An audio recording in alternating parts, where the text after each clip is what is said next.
साथियों नमस्कार। आज इस मैसेज के माध्यम से हम ऐसी शख्सियत को याद कर रहे हैं जो इस दुनिया में तो नहीं है, लेकिन उसकी गाथाएं अमर होकर के आज हमें अनेकों चुनौतियां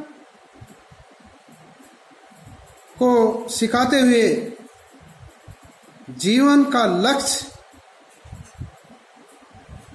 में ऐसे सपनों को साकार करती हुई दिखाती हैं कि आदमी को हमेशा संघर्षशील और प्रयत्नशील रहना चाहिए। मेरे बंधुओं, मैं आज ऐसी महान शख्सियत और कोई नहीं, परम सम्मानीय भारत के पूर्व उप राष्ट्रपति महोदय जी भैरव सिंह शेखावत जी के संदर्भ में दो शब्द उनकी पुण्यतिथि पर समर्पित करता हूं। मेरे बंधुओं, ऐसी महान शख्सियत ने 23 अक्टूबर 1923 को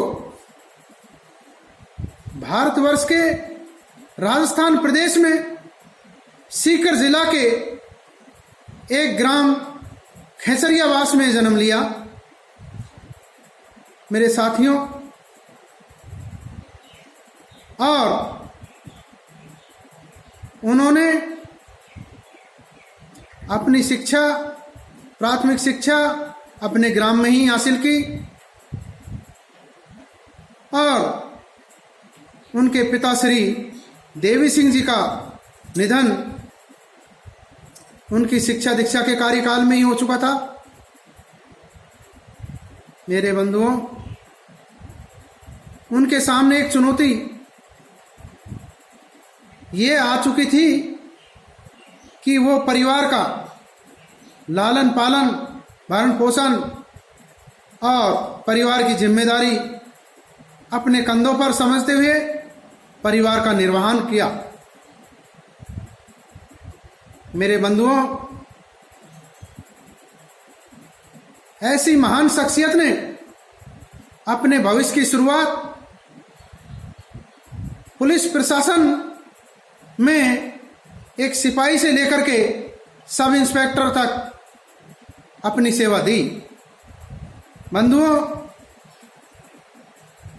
वो इस प्रशासन से इतना खुश ना होकर के उन्होंने अपनी अलग से पहचान बनाने के लिए राजनीति की और 1952 में कदम बढ़ा दिया। मेरे बंधुओं, ऐसी महान शख्सियत ने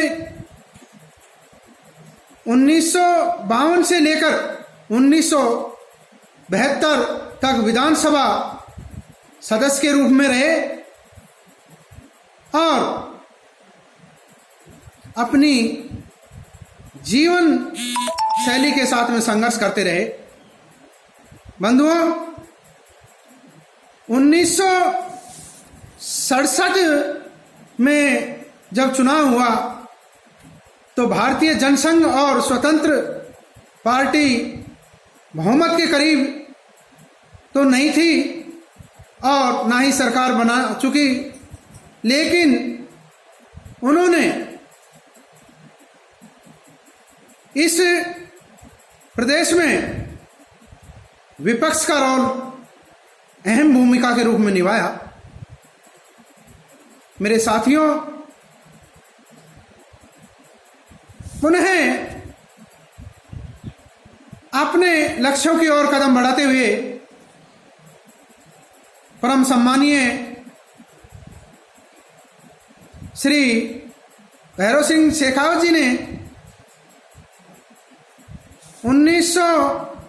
74 से और 77 तक राज्यसभा सदस्य के रूप में रहे। मेरे साथियों, उन्होंने 1977 के चुनाव में अपनी अथक संघर्ष, कठोर परिश्रम के कारण विधानसभा की 200 सीटों में से 151 सीट पर जीत हासिल की और राजस्थान प्रदेश में अपनी सरकार बनाने में सक्षम और सफल रहे। मेरे साथियों, वो प्रथम सीएम पद के रूप में देखे गए। मेरे साथियों, उन्होंने पहला सीएम पद का कार्यभार 1977 से और 80 के बीच में अपनी सेवा प्रदेश को दी। उसके बाद परम सम्मानीय भैरव सिंह शेखावत जी ने 1980 से और 1990 में विपक्ष के रूप में अपना दायित्व निभाया। मेरे साथियों, ऐसी महान शख्सियत को आज याद करते हुए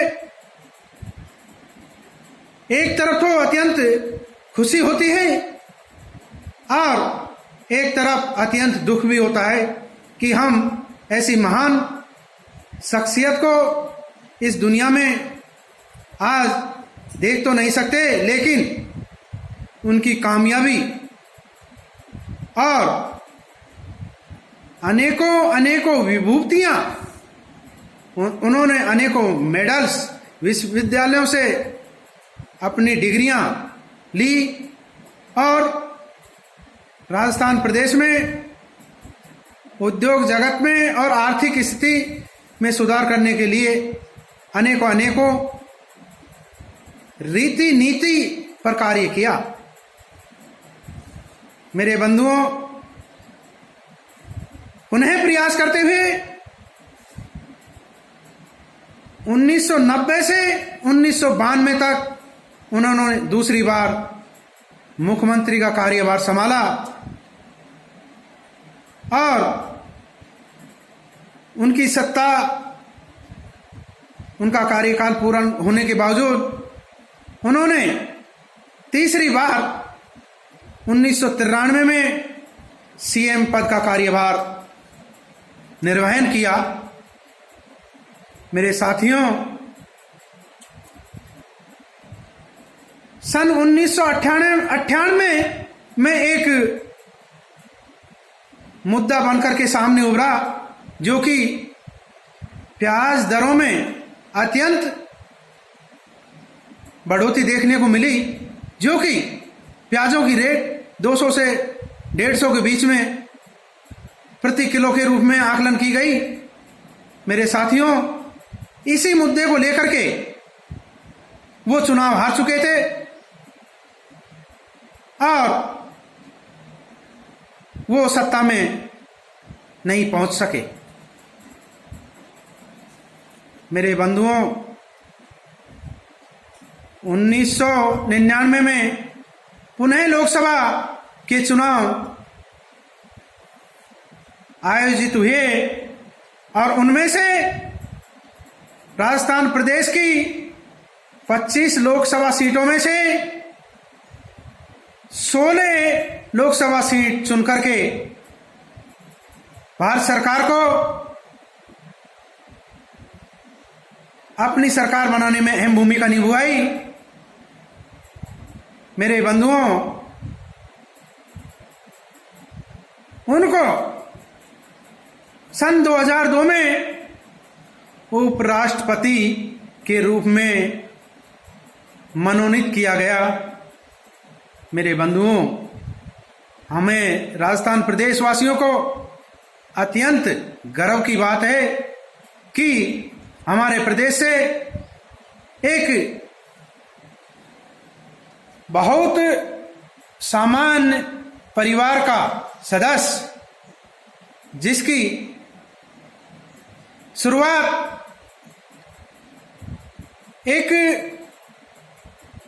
जमीन से लेकर के इतनी बड़ी बुलंदियों तक पहुंची, उसके लिए हमें गर्व है और हमारे राजस्थान प्रदेश का नाम किया। अत्यंत दुख की बात तो यह भी है साथियों, उनका सपना एक राष्ट्रपति बनने का अधूरा रह गया। उसके पीछे सिर्फ और सिर्फ अपने परिवार, जो कि जिस प्रकार से रावण का विनाश कहें या उसकी मुक्ति कहें, उसका भेद बताने वाला विभीषण था, उसी प्रकार से परम सम्माननीय भैरव सिंह शेखावत जी का सपना अधूरा रखने में अहम भूमिका हमारी एक नारी, जो कि राजस्थान प्रदेश का भी उसने नाम रोशन किया, उन्होंने भैरव सिंह शेखावत जी के सामने राष्ट्रपति का चुनाव लड़ा और परम सम्माननीय भैरव सिंह शेखावत जी को चुनाव में पराजित किया। उस महान शख्सियत का नाम, राजस्थान का नाम रोशन करने वाली प्रथम नारी और भारत की प्रथम राष्ट्रपति प्रतिभा पाटिल के रूप में जानी जाती हैं। वो भी भैरव सिंह शेखावत जी के ग्राम की रहने वाली थी। मेरे बंधुओं, उनको चुनाव में हार होने के कारण वो अपना जीवन अपने निजी निवास स्थान जयपुर में ही जी रहे थे और उनके जीवन में अपनी एक सुपुत्री, उनका परिवार, वह उनकी जीवन शैली की देखरेख कर रही थी। मेरे बंधुओं, उनकी एक गंभीर बीमारी जैसे कैंसर से वो पीड़ित हुए और राजस्थान प्रदेश के जयपुर सवाई मानसिंह हॉस्पिटल में एडमिट रहने पर लंबे समय में उन्होंने 15 मई 2010 को अंतिम सांस लेकर के इस संसार से अलविदा कह गए। मेरे साथियों, मैं पुनः जगदीश प्रसाद मेहरा, जिला संयोजक भैरव महासंघ, विधानसभा क्षेत्र अलवर ग्रामीण की ओर से ही नहीं, पूरे जिला अलवर की ओर से उनको श्रद्धा सुमन अर्पित करता हूं, सत सत नमन करता हूं। बंधुओं, आप लोगों को मेरी वाणी के माध्यम से बुरा लगे तो मुझे माफ करना साथियों। ऐसी महान शख्सियत को तब मैं बैठता हूं तो जीवन में एक बार अपने जीवन में उतारने का निश्चय करता हूं। बंधुओं, मैं ऐसी महान हस्ती जिनको कि विश्व बैंक के अध्यक्ष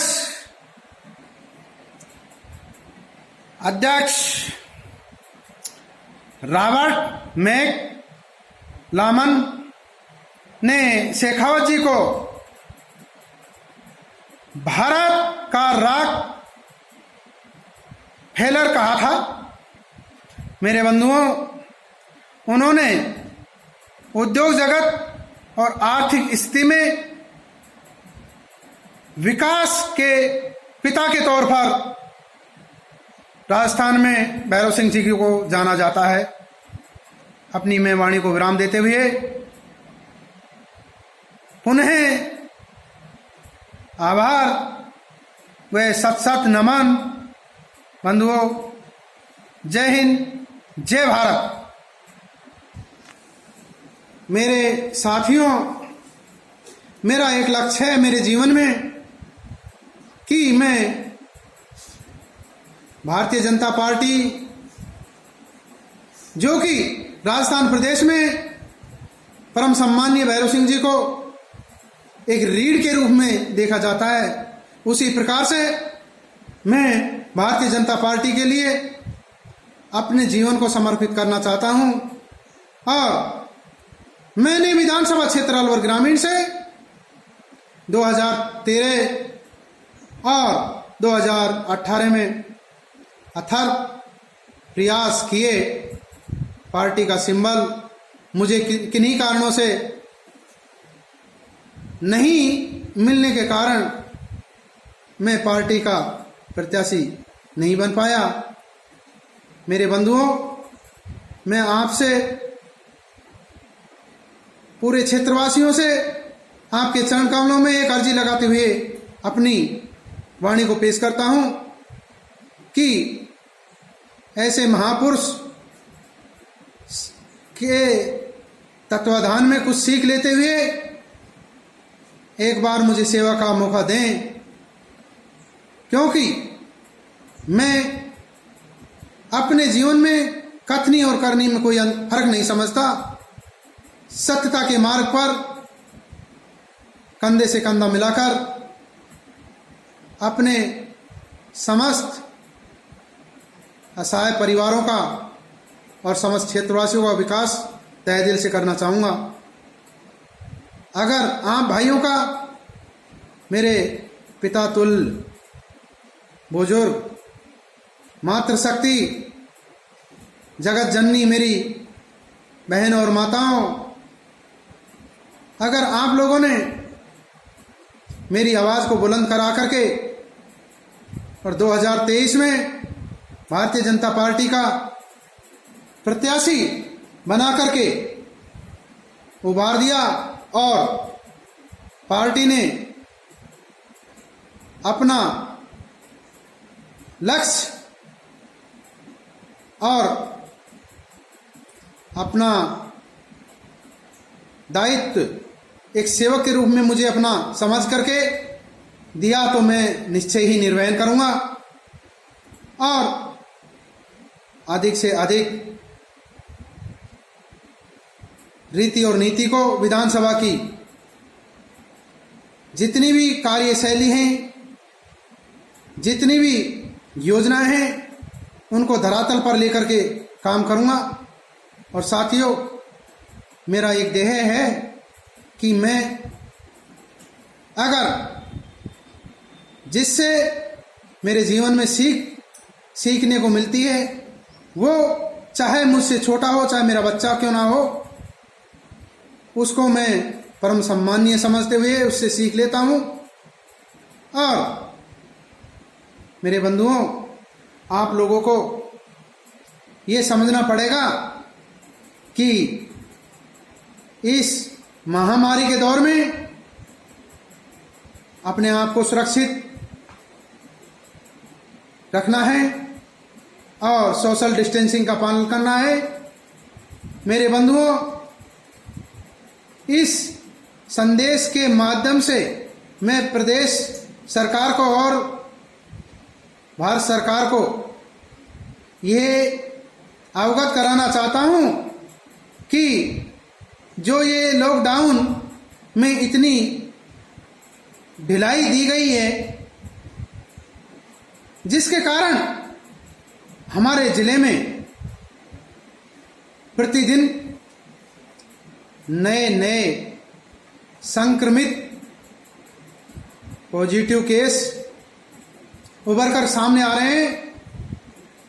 मैं इस संदेश के माध्यम से सभी से ये अपील करूंगा कि इस संदेश को ज़्यादा से ज़्यादा शेयर करके लाइक करें और कमेंट भी करें, और हमारे जिलाधीश महोदय तक भी ये संदेश को पहुंचाएं। उनको सुनने को ये मजबूर होना पड़े कि ये लॉकडाउन में थोड़ी सख्ताई और करी जाए तो इस महामारी से हमें मुक्ति मिलेगी। बंधुओं, जीवन शैली रही तो हम अपनी कार्यशैली को आगे बढ़ाते रहेंगे। अगर जान नहीं रही तो जान नहीं रहा। मेरे बंधुओं, आप इस कोरोना जैसी महामारी के दौर में इतना समझ लेना कि हमारा पूरा समुदाय किसान वर्ग है जो आर्थिक स्थिति से कमजोर है। हमेशा खेत खलिहानों में, गांव शहरों में मजदूरी मेहनत करते हैं। इस बहाने हमें आराम करने का मौका मिल रहा है, परिवार के साथ रहने का, जीवन जीने का एक सुनहरा अवसर मिल रहा है। इसको हम व्यर्थ इधर उधर ना गंवाएं। और साथियों, अपने परिवार के साथ पूरा टाइम दें। और इतना कह करके मैं आप समस्त बंधुओं का